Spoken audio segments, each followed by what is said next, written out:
बड़ा ही की पॉइंट आपने हाईलाइट किया। वैसे तो हम समझ सकते हैं कि कोई भी अदम एतमाद पाकिस्तान में किस तरीके से कामयाब होती है, खास मखसूस उसकी सपोर्ट चाहिए होती है, लेकिन बैरिस्टर सैफ के ऊपर आपने खासा एक वो रखा है पॉइंट। अब लोग उनको अपनी पार्टी में भी खासा उस नज़र से देखेंगे, वैसे तो वो एक अलग नज़र से देखते ही हैं उनको, लेकिन अब और ज़्यादा उनकी उठने बैठने पर मज़ीद वो एक होगा उनके ऊपर। अच्छा ये बताइए मीर साहब के फजल रहमान साहब जो अली अमीन साहब से बड़ी सख्त एक अगर हम इख्तिलाफ कहें या लड़ाई कहें, और अली अमीन साहब भी जब मौलाना के साथ बातचीत भी हो रही थी तो भी अली अमीन साहब की स्टेटमेंट्स उनके खिलाफ आते हुए रुकती नहीं थी, और मौलाना साहब ने हालांकि कुछ दफ़ा रिफ्रेन भी किया, उनके बारे में जवाब भी नहीं दिए, लेकिन अली अमीन साहब ने फिर भी अपने आप को जो है वो रोका नहीं।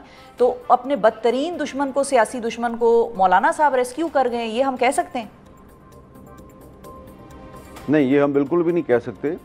मौलाना साहब जो हैं उनका ये ख्याल है कि अली मीन गंडापुर साहब जो हैं, अगर उनको तहरीक अदम एतमाद के ज़रिए चीफ मिनिस्टरशिप से हटाया गया तो वो एक सियासी शहीद बन जाएंगे, वो मज़लूम बन जाएंगे।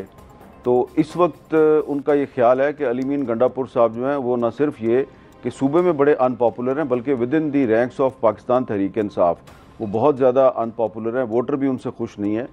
और ये उनके ख्याल में एक सुनहरी मौका है कि अगर इनको कंटिन्यू करवाया जाए अली मीन गंडापुर साहब को, और एक ऐसे मौके पर कंटिन्यू करवाया जाए जबकि जो इमरान खान साहब के बहुत से जो करीबी लोग हैं वो भी अली मीन गंडापुर से खुश नहीं हैं, तो उसके बावजूद अगर वो कंटिन्यू करते हैं तो इससे खैबर पख्तूनख्वा सूबे में तहरीक इंसाफ की अनपॉपुलरिटी में इजाफा होगा, और अली मीन गंडापुर साहब जो हैं उनके जो सियासी मुखालफीन हैं उनको फ़ायदा होगा। तो मौलाना फजल रहमान साहब की नज़र जो है वो अगले इलेक्शन पे है, और अगले इलेक्शन में कामयाबी के लिए वो समझते हैं कि बहुत ज़रूरी है कि Ali Amin Gandapur must continue as chief minister. बिल्कुल सही है। हालांकि इसी किस्म की बात मियां नवाज शरीफ साहब भी 2022 में किया करते थे। मीर साहब आपको याद होगा कि वो भी ये कहते थे कि इमरान खान की हुकूमत मत गिराओ, ये अपने वजन के तहत खुद अब गिर जाएंगे, ये अनपॉपुलर हो रहे हैं, इनको मजीद अनपॉपुलर होने दो।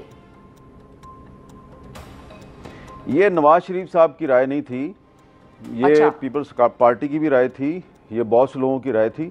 और क्योंकि आपको याद है ना कि जिस ज़माने में ये तहरीक अदम एतमाद का खेल शुरू हुआ था ये 2021 था, तो मेरे पर उन दिनों में पाबंदी थी। जी जी। मेरे पास काफ़ी फालतू टाइम होता था, तो मैं इस्लामाबाद में हर उस जगह पे पहुंच जाता था जहाँ पे अच्छा। कोई इस तरह की साजिश हो रही होती थी, और रात को लेट नाइट तक मैं उनके साथ बैठता था। तो ऐसी ही एक महफिल थी जिसमें कि शहबाज शरीफ साहब थे, बिलावल साहब थे, और इसके अलावा JUI के कुछ लोग थे। और मैं आपको ये भी बता देता हूँ कि उस वक्त शेख रुहेल असगर साहब जो हैं वो मुस्लिम लीग नून के MNA थे, तो उन्होंने एक खाने पे बुलाया हुआ था सबको, वहाँ पे उन्होंने मुझे भी बुला लिया। अच्छा। तो अब वो MNA नहीं है, तो वहाँ पर मैंने इन सब से पूछा था, ये मैंने खुद पूछा था शहबाज शरीफ साहब से, बिलावल साहब से, और गफूर हैदरी साहब थे वहाँ पे। मैंने इन तीनों से पूछा था कि आप इकट्ठे हैं सारे, और भी लोगों को आप ला रहे हैं, तो आप ये नहीं समझते कि अगर आप इमरान खान को तहरीक अदम एतमाद के ज़रिए हटाएंगे तो वो इस वक्त बहुत अनपॉपुलर है, तो वो एक हीरो बन जाएगा। तो इन सब का ये ख्याल था कि उन्होंने मुल्क तबाह कर दिया है, मुल्क बचाने के लिए इमरान खान को हटाना बड़ा ज़रूरी है। तो मैंने उनसे कहा कि देखें, बात यह है कि इतना तो मैं भी बेवकूफ़ नहीं हूँ, मुझे भी पता है कि जो जनरल बाजवा साहब हैं वो एक्सटेंशन लेना चाहते हैं एक और, तो एक और एक्सटेंशन लेना चाहते हैं, तो इसके लिए वो थोड़ा प्रेशराइज़ कर रहे हैं इमरान खान को, तो इसके लिए वो आपको इस्तेमाल कर रहे हैं।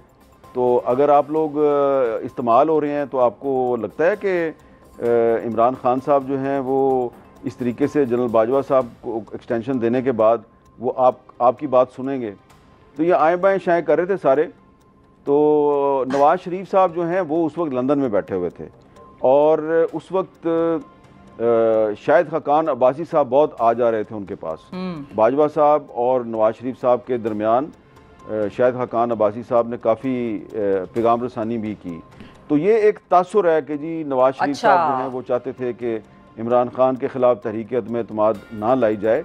जो तहरीक अदम एतमाद आई थी वो नवाज शरीफ साहब की कंसेंट से आई थी, उनकी मर्ज़ी से आई थी, और उसके बाद फिर जब तहरीक अदम एतमाद टेबल हो गई उसके बाद बाजवा साहब ने और जनरल फैज़ साहब ने कोशिश की कि ये वापस हो जाए, और ये सारे जो हैं इनको बुलाकर बाजवा साहब ने कहा इसको वापस करो। वहाँ पर जो बलूचिस्तान के कुछ रहनुमा थे वो डट गए थे। उसमें खालिद मक्सी साहब थे, उसमें अख्तर मैंगल साहब थे, और एक और बलूचिस्तान के रहनुमा थे। 3-4 जो बलोच रहनुमा थे ये डट गए थे। तो ये तासुर बिल्कुल गलत है कि जी नवाज शरीफ साहब जो हैं वो तहरीक-ए-अदम के। लेकिन मीर साहब यही दोनों हजरात फिर पीडीएम हुकूमत का भी हिस्सा बने थे, अगर उस वक्त वो डट भी गए थे कि हम नहीं इसका वो बनते पार्ट। आप अख्तर मैंगल साहब की बात कर रहे हैं और खालिद मक्सी साहब की बात कर रहे हैं? जी हाँ, ये बिल्कुल बने। खालिद मक्सी साहब जो है उन्होंने तो जनरल बाजवा को यहाँ तक कहा था उस मीटिंग में कि बाजवा साहब मैंने तो अभी 24 घंटे पहले जो है बाप पार्टी जो है उसकी तरफ से प्रेस कॉन्फ्रेंस का ऐलान किया और मैंने इनकी हमायत की है। तो अब आप कह रहे हैं जी कि तहरीक-ए-अदम वापस लो और इमरान खान शुड कंटिन्यू। तो ये तो फिर आप इस तरह करें, फिर आप मार्शल लॉ लगा दें इस मुल्क में, अगर आपने इस तरह ही करना है। तो ये देखिए ज़रा, बाप पार्टी जिसके बारे में कहा जाता था कि वो बिल्कुल इस्टेब्लिशमेंट की जेब में थी, उसके रहनुमा खालिद मक्सी साहब ने इनकार कर दिया। बाद में अख्तर मैंगल साहब पीडीएम में शामिल हुए, लेकिन फिर उनके इख्तलाफात हो गए, क्योंकि वो उनके इख्तलाफात इमरान खान से भी हुए थे। वो इमरान खान के साथ भी एक पॉइंट पर उनके साथ गए थे कि आप लापता अफराद का मसला हल करें। जब वो मसला हल नहीं हुआ उन्होंने उनका साथ छोड़ दिया।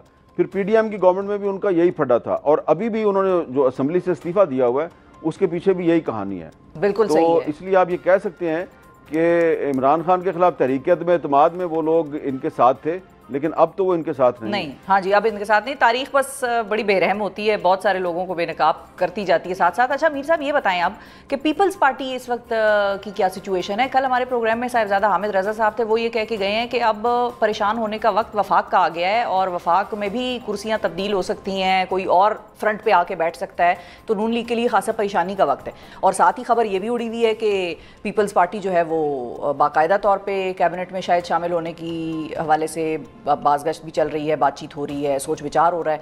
आपकी इस हवाले से क्या इतलात हैं? पीपल्स पार्टी अभी कहाँ खड़ी है, क्या हो रहा है? वज़ीर आज़म शहबाज शरीफ साहब कोशिश कर रहे हैं, काफ़ी अरसे से पीपल्स पार्टी को कन्विंस करने की कोशिश कर रहे हैं कि आप फेडरल गवर्नमेंट का हिस्सा बन जाएं, क्योंकि अभी पीपल्स पार्टी जो है ना वो सिर्फ कॉन्स्टिट्यूशनल पोजीशंस लेके बैठी हुई है। प्रेसिडेंट ऑफ पाकिस्तान का ओहदा है और 2 सूबों की उनके पास गवर्नरशिप है, तो इन ओहदों पे वो बैठे हुए हैं। तो लेकिन शहबाज शरीफ साहब चाहते हैं कि वो कैबिनेट में भी शामिल हो जाए। उसके लिए उन्होंने उनको 5-6 बड़ी अहम वजारतें भी ऑफ़र की हैं।